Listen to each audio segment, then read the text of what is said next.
Top 5 niches to get into for affiliate marketing. Travel, great one for faceless. You can highlight beaches, forests, any kind of weird, unique ones, any kind of travel destination that pumps you up. And again, you don't have to show your face. Cooking's another great one. It's a comfort theme, which more and more people are wanting those comfort videos. And again, if you don't want to, you don't got to show your face.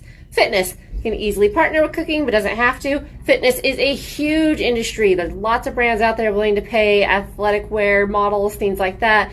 Ghost often does promotions for people who will promote their products, so those are great ones to get into. Sustainable lifestyle is a really, really good one as well. More and more people are wanting to get back to gardening, growing their own food, etc., etc. So that's a really, really good one to get into. And of course, the wealth niche, making money online or being smarter about finances or anything like that. The wealth and finance training in our country, at least in the United States, is abhorrent.